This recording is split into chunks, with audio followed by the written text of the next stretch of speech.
Kawit na po Kawit yun. Bay. Oo. Ito naman, Manila Bay. Manila Bay pala yan. Manila Bay na naman doon. Ang layo.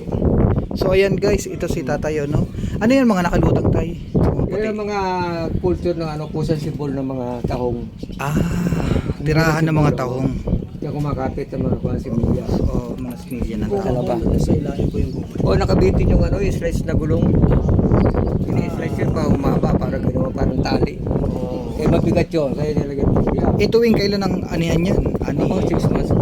6 months. Ang dami naman yan, mga ilan sako kaya yan. Hindi naman pare-pare kasi sa panahon ngayon gawa ng naguhukay yung doon, yung masyadong polluted. So naapektuhan ang tahong naapektuhan ang dito mga sa similya. Cavite. Oo. Similya ng isda, similya ng tahong, pati talaban at yung paghuhukay doon. Dahil sa reclamation, naapektuhan ang naapektuhan. tahong. Ang mga similya ng tahong, ang reproduction ng tahong. Okay. So isa yan sa mga kabuhayan dito sa Cavite City, no? Dito nga pag nangawil ka, dahil mga huli, ngayon wala na. Wala na. Pero may nakikita kami mga tilapia na Yung tilapia, yun ang kumakain ng mga similya. isa yun. Parang janitor fish. Isa rin ang dahilan ang tilapia. Parang janitor fish. Pero yung Alam mo dito yung ipis dagat, marami yan yung sa mga poste-poste. Ngayon wala na. Wala ka na makikita. Sinong kumain? Di yung mga tilapia.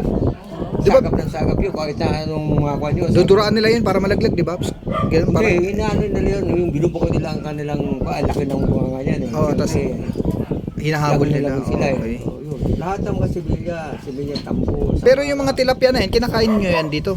Meron kumakain pero malansa. Malansa. Iba, Sa tabang talaga, iba. Iba yung lansa ng tilapiyang nakalabas. Iba, kasi doon sa nakaloob sa net. kasi ang katawan ng tilapia sa dagat, madulas. Opo. Doon sa tabang hindi masyado. Opo. Tsaka mataba ang kuan. Dito sa paalat hindi masyado mataba.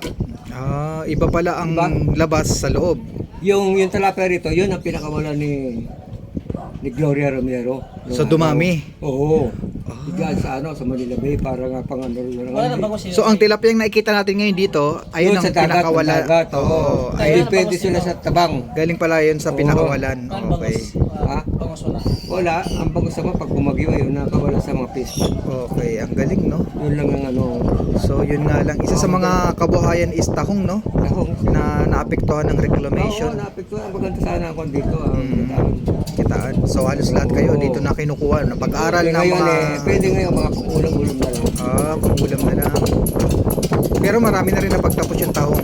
Oo, marami na. Ayan na. Nakapagawa ng bahay. Bahay. Nakapagawa ng mga pamilya. Pulis na po. Tayo na. Sige po, tay.